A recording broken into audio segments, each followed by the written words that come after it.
You're popular now. Don't make it weird with strangers just because you're a little bit famous. You know, it was like we thought it was common sense stuff. To be fair, I was 23 at the time. Probably shouldn't have been teaching anyone anything. But, you know, you get an opportunity, you got to run with it. And we'll see if Rogue can run with this opportunity. Segue. Yeah, you like that? Because, you know, every cloud has a silver lining, and the silver lining for us is we get to talk about Trick again for the first time since 2016. And a lot of you might note that he played many years after 2016, but those were the years we were excited about the Trick show. And if any team can lose to Trick jungle Malrang support, is it KOI? it might be. I don't think it is. It might be. They get cocky sometimes. You've seen it. I mean, sure. You remember Psycho KOI last year, 2024 KOI, winter, crazy aggro. Same exact level of crazy aggro in spring. Oh, they were feeding. They were feeding like mad. Yeah, sure. Let's run with that. Let's see what they give us today. I'm just trying to spawn a little bit of hope. This game does not really matter. I mean, it doesn't matter at all. There's nothing on the line here. Well, the distinction between third and fourth might matter from like a pride pedigree perspective, but ultimately KC, who are first, will just decide their opponent. And so I don't think that the results of this game are going to change their minds on who they want to pick. I probably assume it'll be KOI regardless, but maybe they feel good about that G2 matchup. That is a conversation for another time, though. For now, entering picks and bans. Full focus here. Nidalee taken off the board. Trick doesn't want to see it. Mayhaps we get the iconic Trick Gragas support. 2016 special. Him, Perks, jungle mid duo. This time it's him and Larssen. Can they replicate for the sake of my nostalgia? What rabbit hole are you going down right now? I don't know, man. What Gragas support you mean for Trick, who has played jungle? This is my Spider-Man homecoming. You have to understand. If Larssen stepped aside and Perks got on stage right now, just 2016 G2, okay, you understand what I mean? Yeah, like this is no, I get you now. This is my Roman Empire right now, okay? Okay, cool. Full nostalgia. Kikis was top. He played Rammus top, and he was a different time. We're not in that year right now. It's a Varus band. Everything's pretty standard. Taliyah first pick? Yeah, also. Okay. It looks like teams are going to take this game seriously. Sometimes back in the old LEC days, we would have some games for fun. Oh yeah, a lot of Shakos. Shaco jungle. What I will say is, and it would be nice if the game was semi-serious, because what we learned was when the draft was full troll, all of the fun champions in League of Legends, terrible at sieging. Yeah, so the first 15 minutes, even if that Shaco was 10-0, it takes him 30 minutes to end the game. Yeah, fun tangent for you all. In any case, Ahri going to be the lock-in from the side of KOI. A powerful early game mid-jungle duo that sets Jojo and Elyoya up for success. The Pantheon response should come as no surprise. Trick going to be looking to play a little bit more aggressively on the Rift with a dive AD carry to follow up with the Kai'Sa. So far, nothing too crazy. We'd be looking at potentially something like an Ezreal for Supa. They could also consider locking in a strong top side and then potentially banning more top laners out. Or they could even... I mean, I'd be surprised if they go for something like a Rell. It depends if Alvaro wants to get himself something strong early, but it looks like they're going to go for the strong top side and then look to ban out things like the Gnar potentially, Renekton, maybe even a Garen, Darius also a possibility. Definitely is. Now we'll see if AD carry bans are the option for the side of Rogue if they want to limit the pool of potential picks that Supa can bring to bear. The three-man core that Rogue have assembled is really strong. Great pick, great setup. Kai'Sa can easily follow both of these champions as they dive, but she does have some weak lane matchups that maybe Rogue will look to take away. On blue side, they won't have the luxury of counter picking, so can't guarantee a bot lane with a nice support option. But of course, it does depend on what MKOI want to go for. They could be thinking about Xayah Rakan as well, with the Poppy ban as well. It just increases the value of that Rakan pick. Of course, Taliyah is still going to be obnoxious to deal with, but for all intent and purposes, a possible bot lane. Of course, the Ezreal is still available if Supa wants to play a little bit more from ranged. It is, of course, one of his most played from the regular season with a Corki close. Well, I say close behind it, right next to it, I should say. Yep. Imagine something like the Gnar or the... Yeah, Jax is also fine. There's always the pocket picks that Adam has available to him. Things like Garen, Darius, Set, even a possibility as a response to the Ambessa. Nico now as well. So, bit of respect to Alvaro and just not wanting to give him a ranged advantage. And there was, you know, Vedius, you're just on point with your predictions, gotta say. You're not even in spectator client in a way that gives you like a 30-second advantage sometimes. You're just actually just calling these out. They're not supposed to know about that. Oh, my bad. There's clean calls on the Rakan. The broadcast secret, this is my bad. That's a Deficio special, also a 2016 callback. Okay, so we got a Yorick. That's kind of hype. I like seeing a Yorick paired alongside a Rell. So a bit of spice here to round out this one alongside the Xayah Rakan. Not surprising at all to see the Xayah, but Yorick now coming in too. I will say, I don't know if Yorick makes a huge amount of sense in the context of the comp. Like, I think he's a really effective split pusher. I think that he can provide value in fights. Do I think that he's ever really going to threaten an Ahri or a Xayah? I think that's going to be a difficult one to execute on. But you can make a little wall, and then when she ults, she's, you know, a little wall. That is true. A little circle. Yeah, I definitely, on paper, prefer KOI's comp. I think, funnily enough, both sides really want to dive. I think the biggest difference is that KOI have a decent amount of anti-dive tools simply due to the sheer mobility that they have on their sides. I think that a Poppy would have been really valuable for Rogue, but they were the ones that panned it away. And I think that KOI can play as aggressively as they want. They've got so much agency. They're going to lose Prio in the mid lane matchup. Top side, I think, is relatively slow early between the two top laners. Wouldn't surprise me, though, if things go a little bit more in favor of Yorick until Ambessa gets a few more items under her belt. On the bot side of the map, Xayah Rakan will definitely have control, so I wonder if KOI will look for early ganks towards that bot side of the map. The gods of analytics are telling me that it's a great matchup for Yorick, although Yorick in solo queue seems to have a lot of great matchups. Perhaps just a strong solo queue pick. We'll see if it transitions into pro play.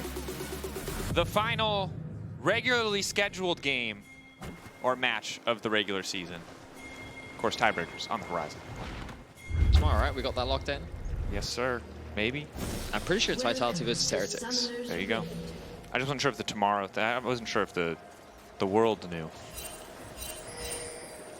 Do you think I've leaked something? I don't know. I have that tingle in the back of my head where I'm like, did we say that publicly? Who knows? What else can we leak? It's Vitality Heretics tomorrow at 8 PM. There you go. Easy. People might be like, why isn't it Giants? And honestly, I haven't looked at it closely enough to tell you guys. Game score. I'm pretty sure it's game score, yeah. That's almost certainly the reason why. It is. Confirmed. Thank you, production. Here we are now in game. Some posturing, some poking. Minions have spawned. Nothing quite yet. Okay, so strong mid-jungle duos. MKOI with a more powerful early lane phase, although level 1, Kai'Sa can still do some work. I mean, why don't we just follow Trek? What's he up to? That's actually a great call. I mean, also, I'm so nonchalant about the fact that Where's Malrang Ginny? is in Ginny bot should lane. just get down there with a mic. We should ask him. Like it's a show, man. But I just completely, I'm just so used to like, yeah, Rell bot lane, that makes sense. And then I'm like, oh right, it's Malrang. It's Rell bot lane. Yeah, if you're just joining us, execute out for a single game due to some unintentional, but regardless, poor comms in game. Some crass language. And while language barrier was the cited reason, intent versus impact sort of dealy. He's not here. So now we got Trick in the jungle and Malrang in the bot lane as it's an absolute fist fight mid lane. Complete insanity at level 1 between Ahri and Taliyah. What? He TP'd! Larssen TP'd after flashing! Did he think he had Ignite? I have a theory. Can we get Larssen's POV? Preview. Oh, we're not going to get his POV. It's fine. So he gets level 2 first, he flashes, and then he fingers in! Because he's pushing on the spot that he wants to do the unraveled earth or the seismic shove, but he just fat fingers in. That's right, KOI, that's, oh God. It's like you're embarrassed, you like want to laugh because it's your opponent, but you're also just embarrassed for him. Oh gosh. And I gotta say, you know, Larssen is kind of the king of rough moments. I remember the... I'm not going to bring up the package. I was going to bring it up. It's a day for nostalgia. It's not a day for stakes. See, you got to bring something. All right, well.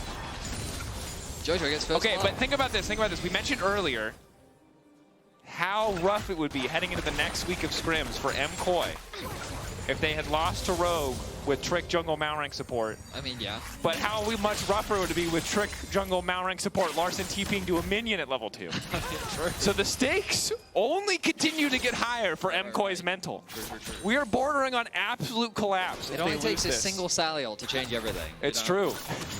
That's all it takes. 100%. Trick is shadowing. He's here. It's a good time to play jungle. I feel like Pantheon is, it's not a Gragas or a Jarvan. I want to say it's a throwback. Pantheon jungle, he's been a jungle pick for many years. Yeah, it kind of is. He kind of goes through phases, right? I just don't remember if he was meta back in 2016. That was... No, he wasn't. No, that was old Pantheon. I think that was pre-rework. They're the same champ, bro. I don't know how to break this to you.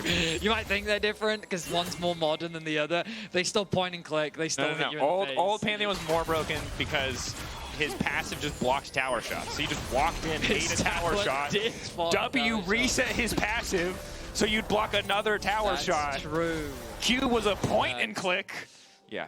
It was broken. His E didn't do anything. No one cared about his E. That's why Pantheon mid back in the day used to be hella broken because you literally just spam. You run the refill, not the refillable potion, the 500 gold 3-stack corrupting potion. Yeah. And you just throw spears and you just don't run out of mana. Yeah. And it's just super obnoxious to deal with. Yeah.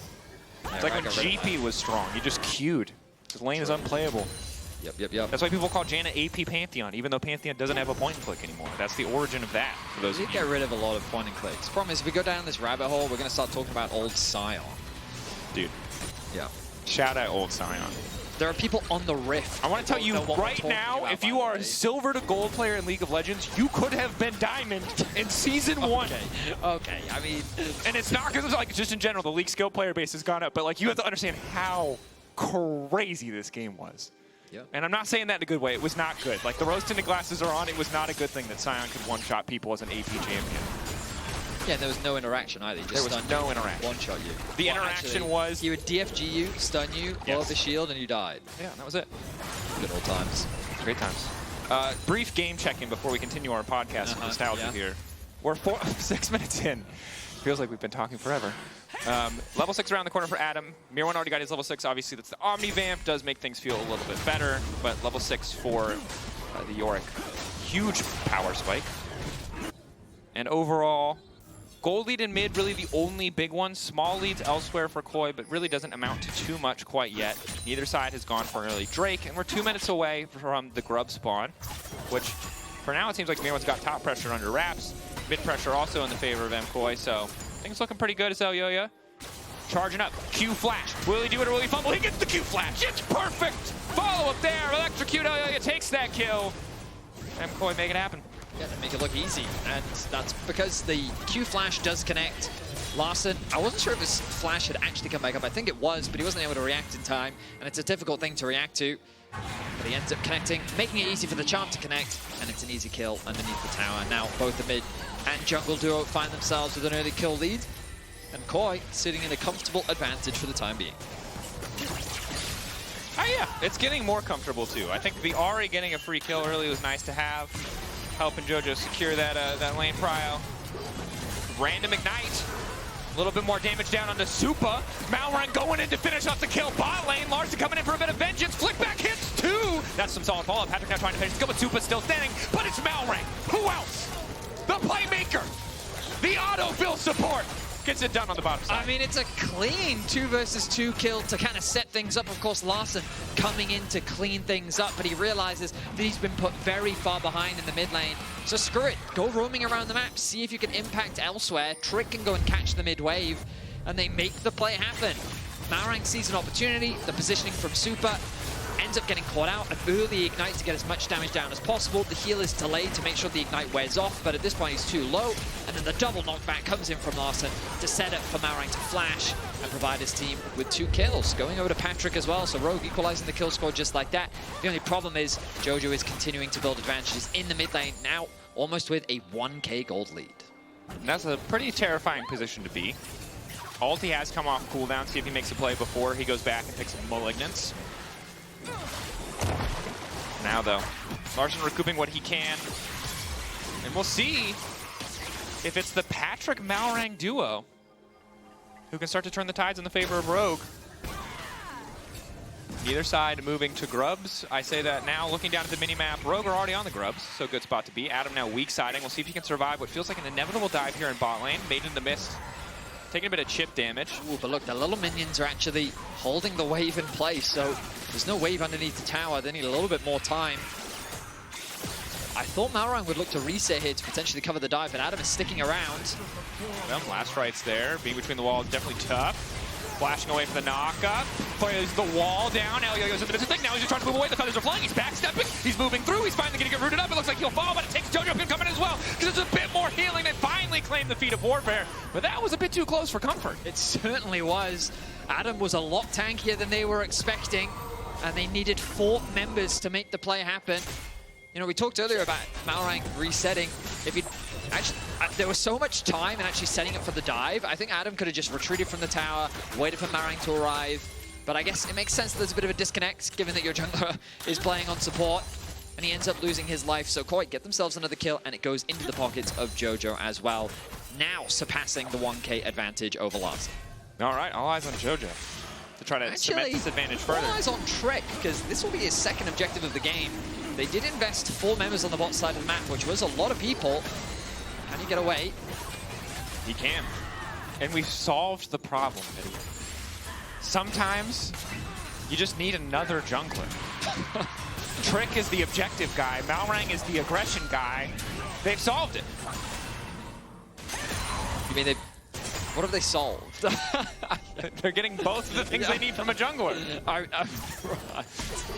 They've lost some of what they need from a support. Right. But not too much, because Engage is also a support thing. True.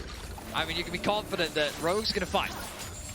Which is really all you can ask for. You gotta, you know, rage against the dying of the light or whatever. It feels like a too dramatic of a quote. What tangent are you going on? I've just got a lot of energy and nostalgia, and not a lot of stakes. Right. Larssen, bit of a knockback. Trick now getting involved. Supa just trying to scoot his boot out of there. Patrik laying down a bit of damage. Lethal tempo fully stacked, and Supa will fall. I mean, I will say, Larssen is being super proactive on the map right now. Yes, he is. He is using that ult off cooldown, working with his team to find plays. Is Trick giving them the Niski effect? Is he just calling shots? On his player cam, he's not saying anything, but perhaps it's gone beyond verbal communication. I mean, Rogue are coordinating well to find these early picks, and again, even though they find themselves at a gold deficit, all of that is sitting onto Jojo. And the question will be, can Jojo impact the game enough, because these objectives are starting to mount, and so Rogue have a clear win condition still available to them. The gold isn't insurmountable, and the rest of the map is not that weak for them, especially given that they just found another pick onto Supa. Yeah, and Ahri, a champion who, not completely on a timer, but with this kind of gold lead, you want to make the most of it, try to snowball as quickly as you can. Certainly winning out in the side lane, but not generating a greater advantage quite yet. Still a 2K gold lead, though. That's your highlight. Going back to the States thing you were talking about earlier, like, Rogue is aware that they're out. You know, their season is over, and right now KOI is basically just kind of fighting for that 3rd, 4th place spot between them and G2. And it's a situation where you're definitely right that from Rogue's perspective, if they lose, they lose. They've had a really difficult season. If they get a win, nice. Yeah. But if KOI lose, you're going to end your season losing to Rogue, the last place team.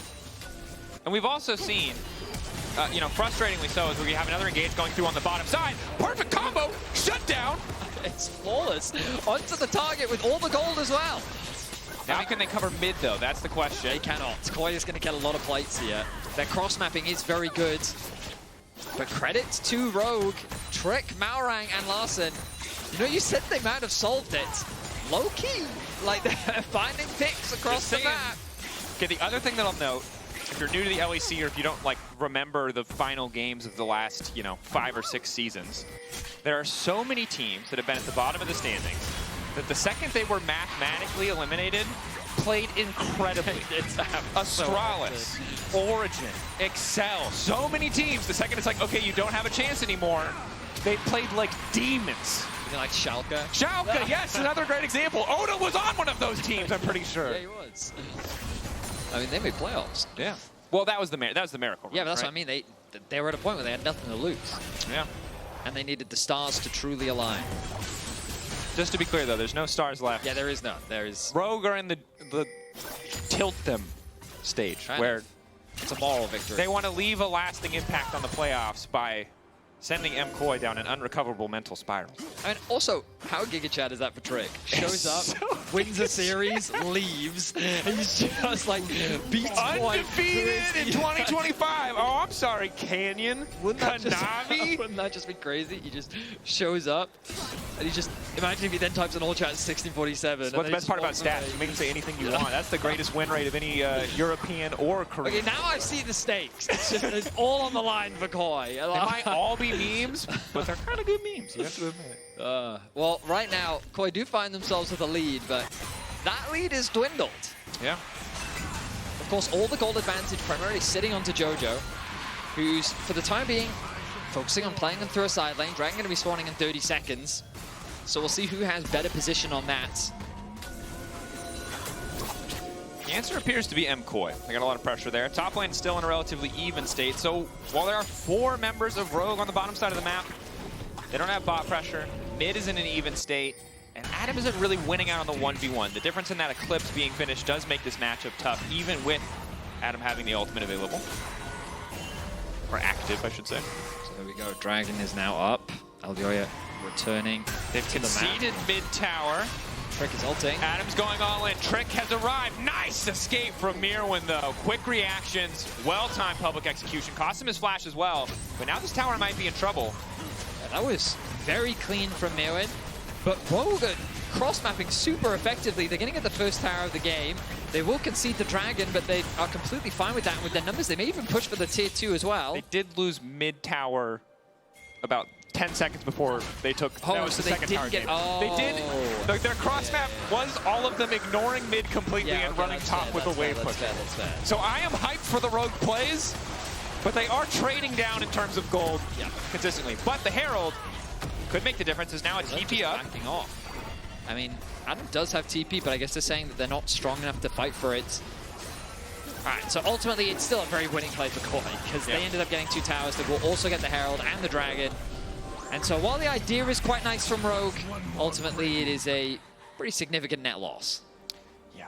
Well, we're sitting around this 2K situation for MKOI.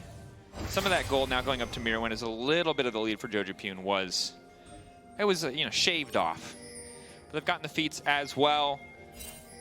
And this is going to be a tough one, because as excited as we are about the theoretical memes and storylines for Rogue and the Trick comeback, this is Elyoya on Vi and Alvaro on Rakan, 2 of the best playmakers in our league. So even if Rogue can even things up, it's still tough. I will also say, just huge credit to Jojo. I think he's had a really good split overall. Yeah. And, obviously his debut into the split was contentious. A lot of people had eyes on him. Vedius, did you just caster curse him? Caster curse! Nice job, Eddie. Everyone can blame at Vedius. Rogue. I was trying the trap baited. Jojopyun lost in a moment, thinking he can hear the casters. Is that someone praising me? He says to himself. Takes his eyes off the screen. 1 second, and now he's dead. Perhaps MKOI can find vengeance. I mean, tricky, sneaky. Yeah, sneaky, sneaky, sneaky. I mean, that's the thing, is that Jojopyun spent the entire split playing against Malrang jungle. He's not ready for the particular quirk. Trick and Malrang working together. Yeah, I mean, 2 gang-focused Korean junglers in the same game, Betty? You think they're speaking English, Jojo? They're not. Oh. Is that the next level of Rogue comms? The split language comms? Are you aware of the meme? I am aware of the meme, but also just thinking about it. I took it as a genuine thing. Well, right now, Rogue find themselves only 500 gold down. They've been able to... Well, they haven't really put Jojo behind. He still has Horizon Focus and the Malignance completed. He's still very strong, but Jojo's impact has very much been limited. Green bars on the bottom of your screen, going ever so slightly in favor of Rogue. They have ways to win this game, even though the map state definitely favors KOI right now, given the towers that they've been able to secure, the Herald that they're about to drop in mid lane as well. I don't know if they have enough to secure it, though. TP mid, Trick on the way, Malrang on the way, and not enough to secure it, but MKOI, I think, smartly back away, recognizing the semi-global potential to get a little bit more done as Malrang starts to sniff around bottom lane, see if you can find an Ahri. KOI doing a good job of trying to keep the pressure up, keeping those waves pushed in as often as they can. Primarily playing through two waves. You'll notice the push in mid and bot, and then just kind of moving through Rogue's bot side jungle to get some nice deep vision. Myrwn now going to path back towards top and catch that wave, push that one out as we expect a few resets to come through from the rest of KOI. I say that, I should stand corrected actually, just jungle camps are going to be stolen instead. And by stolen, I mean Elyoya's camps are going to be stolen by his own team. Yep. There's no wave to farm, that jungle belongs to the laners, I'm afraid. I think that's the right choice. Elyoya had his time in the sun. It's Supa's time to shine now. He needs a second item. Lagging a bit behind Patrik, definitely not an ideal spot to be. Not prioritizing those boots, of course, puts his second item a little bit behind, but still Xayah very strong even on one item. Top tower is getting quite weak, but I think Rogue should be in time to respond as Adam catches this wave, and now we kind of set ourselves up nicely for the dragon spawning in about 50 seconds. Of course, tied 1 to piece from both sides.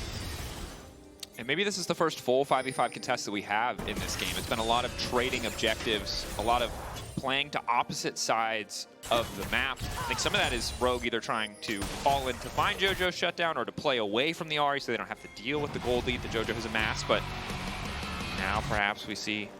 I mean, Larssen was a full level down, and now he's just even again. Yeah. And in terms of items, he's, what, boots behind? Yeah. So, not in the worst spot. Also, as we go further, I much prefer Seraph. Oh, there you go. The large rod just got picked up by Jojo on his way back into the map. That makes sense. That pretty much is exactly the gold difference between the two mid laners. Now Otacon spawning bot lane. Alvaro finally places the ward down first. Adam sees Elyoya. Quick flashing out, respecting the potential of the Q flash from Elyoya, and MKOI are just going to break down mid lane tier 2. So cross maps continue from both sides. Rogue, I'm going to be too unhappy about the dragon secure, but the rest of the map is not looking good as towers continue to fall. Rogue have thrown out the League of Legends textbook completely. This is an ambitious start. TPs are going to be channeled. They're going to force this. I don't know if they are, Drakos. They just conceded 2 towers to take a Drake and then start Otacon? But look at Adam. He says, screw this, I'm going bot lane. He's going to try to even up the trade. Running the Q forward, Jojopyun off to the side. Malrang ready to body block. Adam is eating that tower alive. It's another Yorick experience. He'll break a tower, starting to even up the gold difference. Now Rogue have been herded in. This is very awkward. They have to hold the line. The ghouls have been thrown in. Rogue marching forward. The cavalry have gone in. Jojopyun deleted. Supa off to the side, completely untouched. They're starting to pop Larssen. Larssen goes golden for a brief moment. Out comes Myrwn. Myrwn trying to get the damage down. Rogue retreating. Larssen still doing decent damage, but Supa's going to be able to find the kill. A quick pickup, but Rogue still remain on the hunt. It's a double kill to 1 for 3. In the end, Rogue went out. It's a team fight victory for Rogue. Their target selection onto Jojo was fantastic. And the engage from Malrang. This man is designed to play engaged champions. I just wasn't expecting... Rell jungle It's Rell from last year! Look at the snap engage that he gets onto Jojo here. Catches him completely unaware, insta-stun. Nice flash response, but the stun still connects. The follow-up means that Jojo cannot get away. And while the engage from Alvaro to threaten the backline of Rogue, it just isn't enough. So they turn their attention onto Myrwn. They get that kill, ends up being a trade back. The double still comes through from Patrik. And as you rightly said, Drakos, it ends up being a 3-for-1 in Rogue's favor. And you can see how many autos Supa got down, but this 2 item point just isn't enough for Supa to carry the team fight in terms of damage once Jojo's just been deleted. And that's the kind of misstep they can't afford to make again, because while that entire sequence of play started off very questionable. Started off with them conceding 2 towers to take a Drake. It ended with them winning a team fight and getting Otacon. Yeah. I'm somewhat confused as to what is happening right now, Drakos, I will be honest. Well, I think MKOI are similarly confused, and Rogue are just taking insanely high gamble plays, or high risk plays. I mean, I just think the Trick and Malrang are mega locked in right now. No, I agree they're super locked in, but like on paper, that was a terrible gamble. Like they're playing blackjack, they hit on 17. Deals, what, are you kidding me? They're like, trust me. 4. How? How, Betty? It's not supposed to happen, but it I mean, both comps want to dive, and I guess whoever dives first just has the edge, right? Well, MKOI just dove first. Patrik looking for a second here. That's the ulti down. Trick there. Ready with the shield to defend. Feed with Larssen as well. I mean, Rogue quite quick on the trigger finger. I think that's a good summation of this game from them. Yeah, 100%. Both in their aggression and in their responses to KOI. Still though, Baron now spawning in about a minute and a half. You can already see the map pressure that KOI has generated significantly slowing down. You haven't really seen them. So my issue with how they're playing is if Jojo is playing in a side lane and he's your strong point, just have Elyoya shadow him. Just have him, or have Alvaro shadow him and just like use them to try and find a pick and sides, create a numbers advantage, and then convert it into something else. So far they've just kind of been trading farm back and forth. And Rogue's been like, okay. And it's they who have been the aggressors, right? It's Malrang and Trick who have been constantly looking for these picks. And they're the ones kind of dictating the pace. Admittedly, though, KOI is constantly cross-mapping. You kind of look at the map state, and you can see that the general play is on Rogue's side of the rift. Yeah. The waves are constantly being pushed in. Vision is being invested into Rogue's side of the jungle. They're inherently playing defensively, but fascinatingly, this isn't stopping their aggression. They're still finding ways to be proactive where they can. And again, I think they're just willing. They're just playing higher risk. They're willing to concede a tier 1 tower to try and force a play. It's a verdant barrier. He's like, no, no, no. Which I think is probably the right choice at this point. Probably. It will be hard to hold on to that, though. I think so. Against Taliyah, probably. And Kai'Sa W. Oh, yeah. And I assume we have some AP in the near future coming in for Patrik. I'm expecting it, yeah. Presumably a Nashers, but we'll find out soon. Charm there. Decent damage onto Adam. Barrier's gone. And Adam is also a demon in these side lanes. Still tough for him to do much into Jojopyun because of the rain disadvantage, but if he ever gets CC'd, the Yorick does a lot of work, and even just the basic sustain on his Q, keeping him relatively healthy. Okay, so Dragon, 8 seconds. And they're going to probably just concede topside tier 2 to start this. No, it's full health. Ahri goes back to base. The TP will come in from Jojo. Are they quick enough to respond? I think they will be. Yeah, Rogue is going to back away. Perhaps another fight. Larssen on the way down 2. They're losing a wave to be here. MKOI, if they just play slow, they should be fine. But off on the side, it's Malrang going in. Jojopyun once again isolated. Alvaro starting his own, but there's not really a great target hit. He's only connected onto Malrang. There's no immediate fall damage jumping onto Patrik. That's a lot of resources burned. Malrang trading his ulti for 2 ultis on the opposing side. So not starting off too bad for Rogue. Eyes on Elyoya with the Vault Breaker. Dragon won't fall. Rogue's still down about 300 gold for losing that top wave and mid wave just to be here. Rogue have lost a lot of their tools. Charm Flash coming in from Jojopyun. Lockup is there. Immediately Larssen is down, but he's not. He goes golden for an extra second. They should just be able to finish the kill. Larssen still retreating. Larssen holding on. The feathers fly. Larssen drops, and MKOI take control of the pit. The spear shot through will not be able to steal out another charm. Landing onto Trick. Malrang with the Q, the Shattering Strike to try to make his way out, but that's the ulti now coming in from Elyoya. The immediate turn back onto the jungler. Elyoya recognizing he might have bit off a little bit too much with the flash forward from Myrwn. A W in from Alvaro. They don't quite have the damage to fight this. Oh, you're ready to go. Jojo coming around the corner as well. Rogue backing away. Not an ideal exchange in the end. Straight picked up by MKOI. I mean, KOI ultimately get what they want, and some great charms come through from Jojo as he connects onto Larssen and onto Trick, providing that potential follow-up. We'll see the snap engage here onto Larssen. He's caught completely unawares, and this time it's Larssen that's chain CC'd. He is able to get the Zhonya's off, but it only really buys him a little bit of time, as the ultimate will come through from Supa to finish that one off, helping them secure the Dragon. Rogue immediately forced to retreat, and again, another nice charm. Opens up for a potential chase.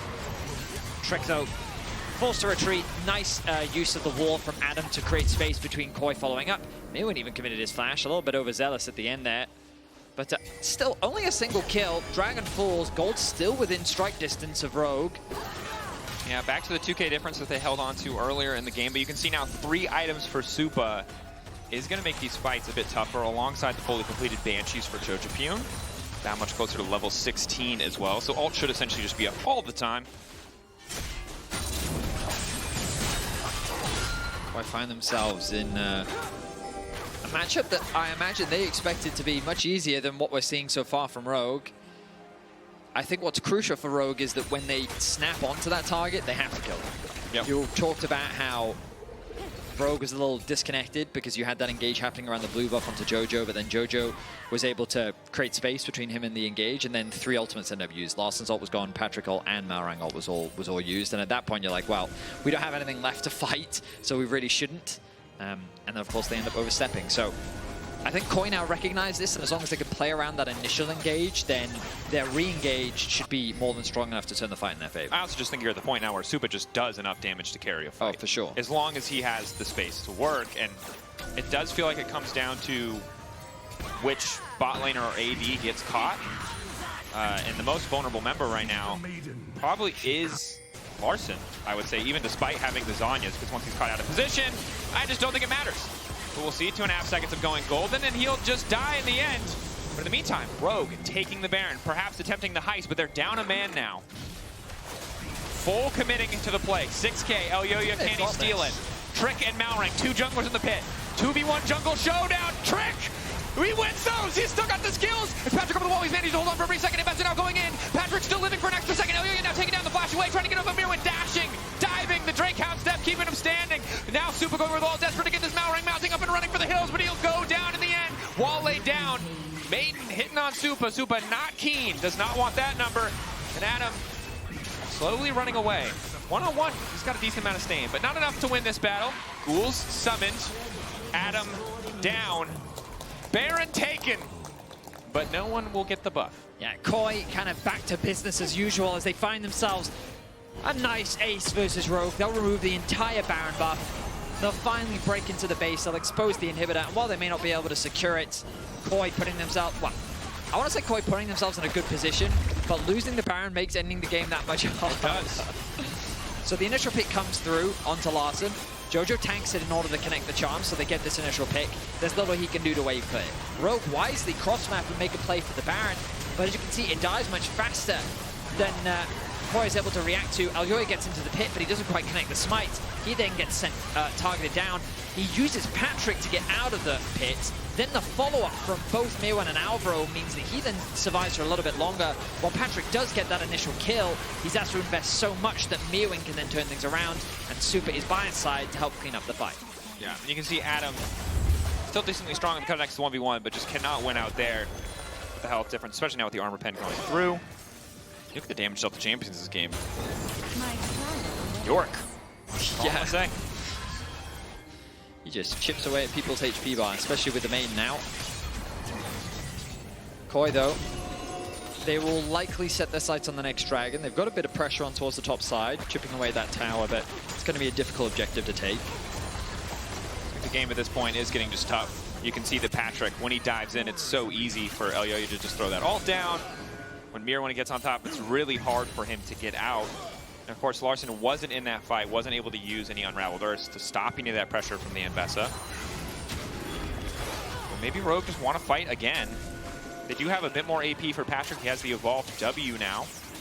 Larssen's picking up a bit of Magic Pen. So maybe there's an angle for a better fight. Celestial opposition procced. Larssen spotting Myrwn on the side, and they're instantly just going to try to kill the top laner. He flashes over the wall, but the Drake is already down, so Rogue might have spotted the flanker, but they'll still lose the objective as Adam wants to keep his sights set in the mid lane. Decent damage. Charm is there, though. Jojopyun certainly hurting. Steric's going to keep Adam standing, and now Rogue needs to get the hell out. One more dash forward. Charm flash in. Patrik goes golden, but he's just going to die in the end. Pantheon now desperately trying to escape. All of Rogue retreating. Adam about to fall. Myrwn continuing to dive in. It is a complete and total slaughter. Malrang and Trick split up. Each of them trying to find their way to safety, but MKOI looks like they'll just close it out here. It's a beautiful engage from KOI, punishing Adam as he gets a little too close to the tower. And once they remove the front line, the chase through comes from KOI. Good target selection, good damage, and ultimately, good game as KOI look to take game 1 of this series.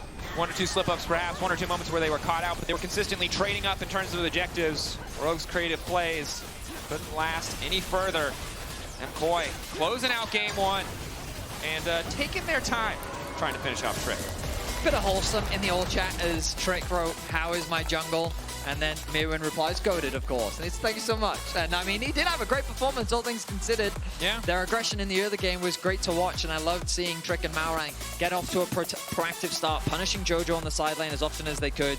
Ultimately, though, when it came down to the 5v5, KOI was just the better team.